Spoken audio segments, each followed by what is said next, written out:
ముఖలింగేశ్వరుడు అనే చందమామ కథ చెప్పుకుందాం. చాలా కాలానికి పూర్వం మన రాష్ట్రానికి ఉత్తరంగా ఒక అడవి ఉండేది. ఆ అడవిలో ఒక సవరవాడు చిన్న గుడిసె వేసుకొని కాపురం ఉండేవాడు.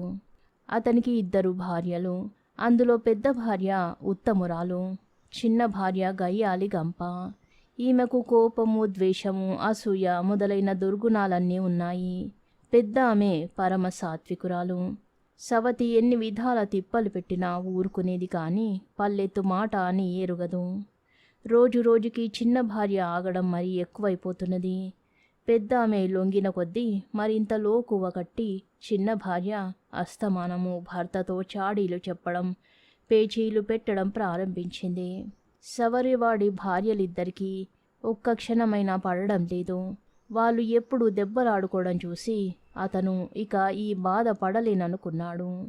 తను కాపురమున్న గుడిసెను 2 భాగాలుగా చేసి తూర్పు భాగం పెద్ద భార్యకు, పడమటి భాగం చిన్న భార్యకు పంచి ఇచ్చాడు.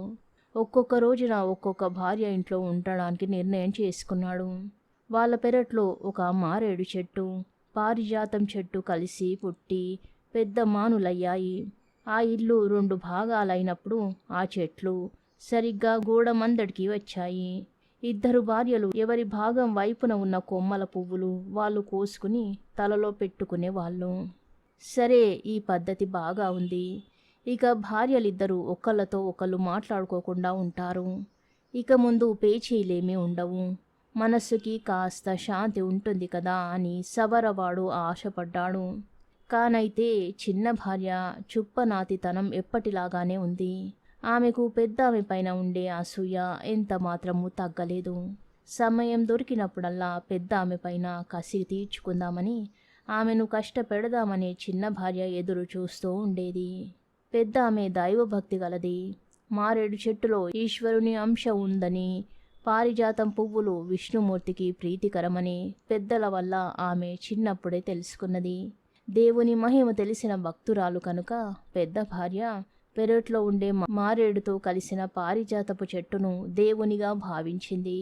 ప్రతిరోజున ఆ చెట్టు కింద అలికి ముగ్గు పెట్టి భక్తితో పూజించేది. చిన్న భార్యకు పతిభక్తి లేదు, దైవభక్తి అంతకంటే లేదు. అసలు దేవుడంటేనే ఆమెకు నమ్మకం లేదు. పైగా సోమరిపోతూ. అందుచేత ఇల్లు తుడిచిన ధూళి, దొడ్డి తుడిచిన చెత్త అంతా పోగు చేసుకువచ్చి తన వైపున ఉండే ఆ చెట్టు కింద పారపోస్తూ ఉండేది. అదేమీ మాయో గాని ప్రతిరోజు తెల్లవారేసరికి పెద్ద భార్య భాగం వైపున కొమ్మలు బంగారపు పువ్వులు పూచేవి. చిన్న భార్య భాగంలో ఉన్న కొమ్మలు మామూలు పారిజాత పువ్వులే పూచేవి. రోజు బంగారం పువ్వులు దొరకడం వల్ల కొన్నాళ్లకు పెద్ద భార్య భాగ్యవంతురాలైపోయింది. కొంతకాలం గడిచింది. పారిజాతం చెట్టు తూర్పు కొమ్మలకి బంగారు పూలు పూస్తున్నాయని చిన్న భార్య చెవిన పడింది. తనకి భర్త అన్యాయం చేసి పనికిరాని భాగం ఇచ్చాడనుకుని భర్త ఇంటికి రాగానే నాకు తూర్పు భాగం కావాలని అడిగింది చిన్న భార్య. సరే, నీ ఇష్టం వచ్చిన భాగం తీసుకో అని సవరవాడు చిన్న భార్యకి ఆ భాగాన్ని ఇచ్చేశాడు. పెద్ద భార్య ఇప్పుడు చెత్తతో నిండిన పడమటి భాగానికి వచ్చింది. మళ్ళీ పూర్వంలాగే ఆమె ఇక్కడ కూడా శుభ్రంగా బాగు చేసి మారేడు చెట్టును పూజించసాగింది. మామూలుగా తెల్లవారేసరికి పెద్ద భార్య భాగంలో మళ్ళా బంగారు పూలు రాలుతూ ఉండేవి. తెడ్డు ఎక్కడికెళ్ళినా ఏగాని అన్నట్టు సోమరిపోతు అయిన చిన్న భార్య తూర్పు భాగానికెళ్ళినా ఆమె ఆ చెట్టును పూజించనూ లేదు. ఆమెకి బంగారు పూలు దొరకనూ లేదు. ఓ 2 రోజులు పోయాక చిన్న భార్య ఉదయాన్నే లేచి పెద్ద ఆమె బంగారు పువ్వులు కోసుకుంటూ ఉండడం చూసింది. చిన్న భార్యకి మళ్ళా అసూయ కలిగింది. ఈ బంగారం పువ్వులు సంగతి భర్తకి చెప్పి రోజు ఆ పువ్వులు దొంగతనంగా తనకి తెచ్చిమ్మన్నది భర్తని. సవరవాడికి దొంగతనం ఇష్టం లేకపోయింది. నే తెచ్చివ్వను అనేశాడు. చిన్న భార్య రోజూ తెమ్మని నానా హంగామా చేస్తుండేది ఇంట్లో. ఇంకా సవరవాడు ఆమె బాధ భరించలేక ఈ చెట్టు ఉండడం మూలానే కదా ఇన్ని తగవులు వస్తున్నాయి అని ఆలోచించి గొడ్డలి పుచ్చుకొని ఆ చెట్టు ముద్దటికే నరికివేశాడు. 2 చెట్లు కలిసి ఉండడం మూలాన పారిజాతం చెట్టుతో పాటు మారేడు చెట్టు కూడా పడిపోయింది. ఆ మారేడు చెట్టు పడిపోగానే దాని మొదట్లో నుంచి రక్తం చిమ్మింది. చెట్టులో నుంచి రక్తం చిమ్మడమేమిటి అని ఆశ్చర్యంగా చూశాడు సవరవాడు.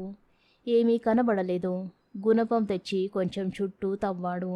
ఒసేవ్, దేవుణ్ణే నరికేశానే, అమ్మో అంటూ తుల్లిపడి ఇంట్లోకి పరిగెత్తాడు. ఈ ఆశ్చర్యం చూడ్డానికి భార్యాభర్తలిద్దరూ పరిగెత్తుకు వచ్చారు. అక్కడ ఒక ఈశ్వరలింగం ఉంది. దానికి నోరు, ముక్కు, కళ్ళు సరిగ్గా మనిషికున్నట్టే ఉన్నాయి. గొడ్డలితో నరకడం మూలాన తల మీద చిన్న గాయం పడి రక్తం కారుతున్నది కూడా పాపం. ఈ ఈశ్వరుడికి అయ్యో దేవుణ్ణి నరికామి అని చాలా విచారించి దంపతులు ముందు ఆ గాయం కడిగారు. తక్షణమే సవరవాడు అడవికి పోయి తనకు తెలిసిన మందు ఆకులు మూలికలు తెచ్చి పసరు పిండి గాయానికి పూశాడు.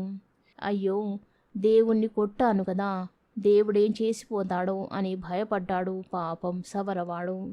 ఎంత నిద్రపోదామన్నా నిద్ర పట్టలేదు. వాడికి చివరికి ఎట్లాగో వేకువ సమయాన చిన్న కునుకు పట్టింది. కలలో ఈశ్వరుడు కనబడి, ఓయి సవర, నువ్వేం భయపడకు, నేనక్కడ ఉన్నానని నీకు మాత్రమేం తెలుసు. పాపం తెలియక చేశావు.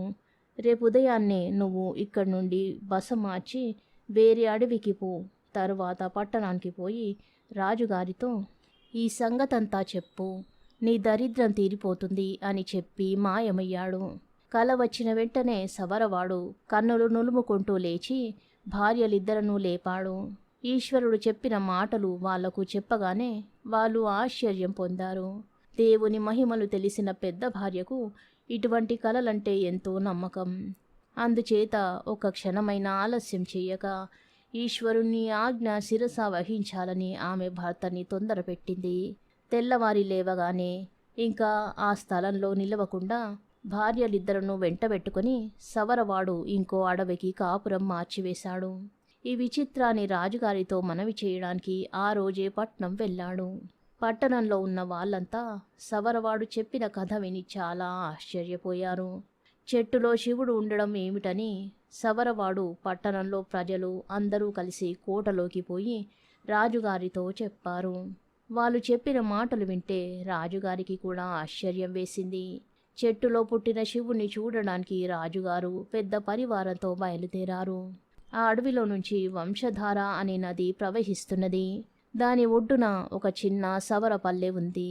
రాజు అతని పరివారము కూడా ఆ గ్రామానికి వెళ్ళి ఆ దేవుడుండే స్థలం ఇక్కడికెంత దూరం అని గ్రామస్తులను అడిగాడు.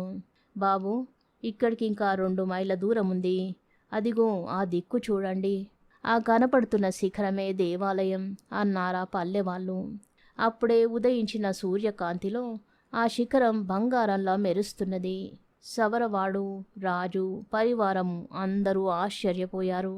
నిన్నటికి లేని గుడి ఇవాళటికి ఎలా తయారైందా అని. ఆ గుడి ఎవరు కట్టారు అని రాజు పల్లెవాళ్ళను అడిగాడు. బాబు, అదేమో మేము ఎరుగము, కానీ నిన్న రాత్రి తెల్లవాళ్ళు అక్కడ పెద్ద వెలుగు కనిపించింది. ఆ వెలుగుతో పాటు చాలామంది జనం మాట్లాడిన సందడి కూడా వినపడింది.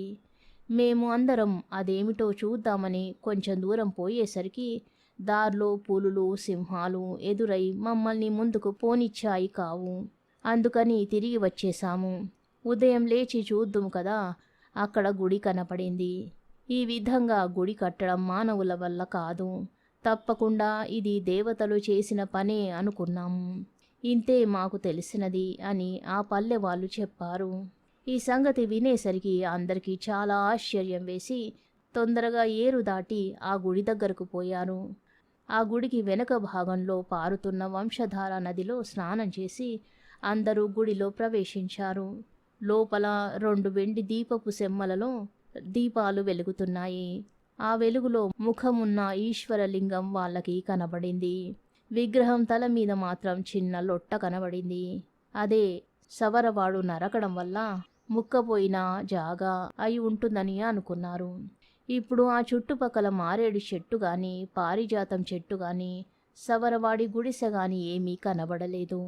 రాజుగారు వెళ్ళిన జనమంతా ఆ దేవుడికి ముఖం ఉంది కాబట్టి ముఖలింగేశ్వరుడు అని పేరు పెట్టారు. పువ్వులు, పత్రి తెచ్చి భక్తితో పూజించారు. ఆ దేవుని పేర రాజుగారు చాలా ఆస్తి రాసిచ్చారు. అటువంటి గొప్ప దేవుణ్ణి సవరవాడు ముందుగా చూశాడు కాబట్టి వాడికి చాలా ధనమిచ్చారు. సవరవాడికి కలలో ఈశ్వరుడు కనబడి చెప్పిన మాటలు జ్ఞాపకం వచ్చాయి. ఇదంతా దేవుని మహిమ కదా అని వాడు ఎంతో సంతోషించి అంతటి నుంచి గొప్ప ఈశ్వర భక్తునిగా మారిపోయాడు. గుడి తయారుగానే ఉంది కాబట్టి రాజుగారు దేవునికి అనేక మంది అర్చకులను నియమించారు. ఆ అర్చకులందరకు అక్కడనే ఇల్లు కట్టించి ఇచ్చారు. ఇల్లన్నీ చేరి అది ఒక గ్రామంగా తయారయ్యింది. ఈ విధంగా వెలసిన ఆ గ్రామానికి కూడా ముఖలింగం అని రాజుగారు పేరు పెట్టారు.